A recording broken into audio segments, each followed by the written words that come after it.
नमस्कार, मैं मनीष स्वागत करता हूं आपको अपने इस यूट्यूब चैनल पे। दोस्तों, एक ऑफिशियल अपडेट है ग्रुप डी के रिगार्डिंग। देखिए, दिल्ली हाई कोर्ट में जो मामला चल रहा है आईटीआई वर्सेस नॉन आईटीआई, उस पे जो वेबसाइट पे जो चीज़ें आई हुई है, उस पे हम बात करने वाले हैं। 26 जुलाई को पुनः डेट दिया गया है, लिस्ट किया गया है। वकील साहब क्या बोल रहे हैं और एक्चुअल में क्या है, वो तमाम चीज़ों के बारे में डिटेल में डिस्कस करेंगे। चैनल पे नए हैं तो सब्सक्राइब कर लीजिएगा। देखिएगा, दिल्ली हाई कोर्ट के वेबसाइट पे जाइएगा तो ये वाला जो 28 तारीख को एक अपडेट ऑर्डर आया है, उस पर क्लिक कीजिएगा तो इस तरीके से चीज़ें खुलेगी। अब इसमें जो चीज़ें दी गई है उसमें बहुत सारी चीज़ें लिखी गई है कि कौन रिस्पोंडेंट है, कौन इसका जो है वो केस करने वाला है, तमाम चीज़ें इसमें दी गई है।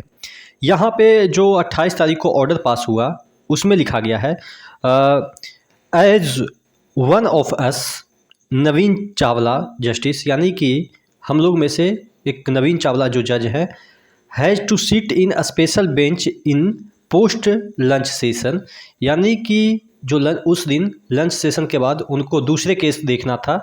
It is not possible to hear the matter today, यानी कि आज इस पे सुनवाई नहीं हो सकती है। री लिस्ट ऑन 26 जुलाई 2025, यानी कि इसको री लिस्ट किया जाए 26, यानी कि अप्रॉक्स मार्च में 28 मार्च को ये ऑर्डर आया।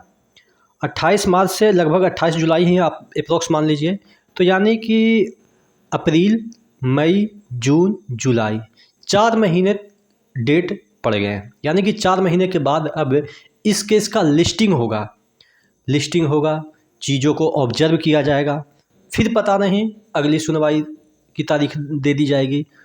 तो क्या जो है वो अब ग्रुप डी पे ग्रहण लग चुका है इस साल, ऐसा हो सकता है क्या?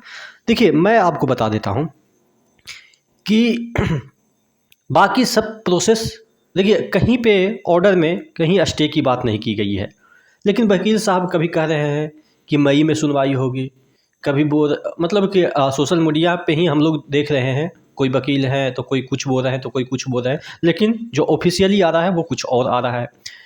तो क्या मई में सुनवाई हो जाएगी, जबकि यहाँ पे जुलाई में तो लिस्ट की ही बात की जा रही है। कोर्ट ने इस पे स्टे लगा दिया है क्या? तो ऐसा भी कहीं हमको ऑफिशियली देखने को नहीं मिला है। कोई अपने मन से ही बोल रहा है, कोई कर रहा है, वकील साहब बोल रहे हैं। तो वकील साहब देखिए, आपको भी पता है कि अब वो अपने फेवर में बात करेंगे।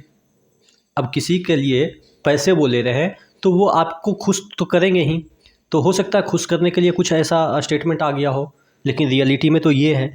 तो ये टोटल कहने का मतलब ये है कि क्या एग्ज़ाम अब नहीं होगा, जुलाई वगैरह ये सब। तो देखिए, इसके अकॉर्डिंग ये जो 26 जुलाई दे रखा है, इस तारीख से पहले तक तो एग्ज़ाम नहीं होगा, क्योंकि जब एग्ज़ाम हो जाएगा तो रेलवे को लॉस लग हो जाएगी। अगर एग्ज़ाम वो कंडक्ट करा लेते हैं और रेलवे का फैसला कुछ इधर आ जाता है तो एग्ज़ाम को कैंसिल करना पड़ेगा, और जितना एग्ज़ाम में एक्सपेंस हुआ उतना लॉस रेलवे को हो जाएगा। तो जबकि स्टे का कोई ऐसा फिनोमेना भी नहीं है, तो स्टे भी नहीं हम मान सकते हैं, ठीक है, क्योंकि कहीं ऐसा आपको डॉक्यूमेंट्स में देखने को नहीं मिला है कि आपको कुछ नहीं करना है। तो ये भी फिनोमेना नहीं है। तो कहने का मतलब ये है कि जुलाई तक तो एग्ज़ाम नहीं होगा, लेकिन हाँ, उससे पहले आपके बहुत सारी चीज़ें हो सकती है। स्क्रूटनी आपके जो जितने भी आपने एप्लीकेशन डाले उसके स्क्रूटनी कर सकते हैं। किनका फॉर्म रिजेक्ट हुआ, किनका फॉर्म एक्सेप्ट हुआ, वो वाला प्रोसेस कर सकते हैं। एग्ज़ाम डेट नहीं निकाल सकते हैं, चूँकि अभी ऑर्डर से वो जो एग्ज़ाम डेट है वो प्रभावित होगा। लेकिन बाकी जितने भी है, किस जोन में कितने फॉर्म डाले गए वो डेटा आपको बता सकते हैं। कितने लोग का फॉर्म आया है टोटल ऑल ओवर इंडिया, वो चीज़ें बता सकते हैं। यानी कि तैयारियां सब चीज़ कर सकते हैं, बस वो एग्ज़ाम नहीं ले सकते हैं, ये मेरा मानना है। स्टे नाम की कोई चीज़ वैसी है नहीं। तो वो एग्ज़ाम भी ले सकते हैं अगर वो जिद पे अड़े रहें कि हम तो एग्ज़ाम कंडक्ट करा लें, जो कोर्ट का फैसला आएगा तो हम बाद में देखेंगे। तो वो एग्ज़ाम भी कंडक्ट करा सकते हैं, लेकिन एग्ज़ाम इसलिए नहीं कंडक्ट कराएंगे क्योंकि अगर बाद में थोड़ा सा भी 19-20 हो गया तो जो रेलवे है उसको भारी नुकसान उठाना पड़ेगा। क्योंकि अगर वो एग्ज़ाम कंडक्ट करा लेते हैं तो फिर वो जो है अगर एग्ज़ाम कंडक्ट करा लेते हैं और रेलवे का फैसला आया कि आईटीआई वाले के पक्ष में है, ठीक है, तो पर भी शायद एग्ज़ाम कराने से कोई फ़र्क नहीं पड़ेगा, चूँकि अब उसके अकॉर्डिंग वो रिजल्ट देंगे। आईटीआई वाले जितने भी पोस्ट थे उसको आईटीआई बेसिस पे कर देगा, और जो कुछ नॉन आईटीआई वाले पोस्ट हैं वो नॉन आईटीआई पे, और उसके अकॉर्डिंग रिजल्ट दे देंगे। तो एग्ज़ाम भी कराए जा सकते हैं, लेकिन रेलवे इतना रिस्क नहीं लेगा। उसको लगता है कि चलो डिले हो रहा है तो हमारी क्या गलती है, ये तो कोर्ट का मैटर है, तो बच्चे भी चीज़ों को समझेंगे। तो टोटल कहने का मतलब ये है कि स्थिति गंभीर बनी हुई है। अब जाके जुलाई में ही थोड़ा बहुत क्लियर हो पाएगा। फ़िलहाल आप तैयारी करते रहिए, कोई भी दिक्कत हो आप ज़रूर कमेंट करके बताइएगा। नेक्स्ट वीडियो में मिलते हैं, तब तक के लिए जय हिंद।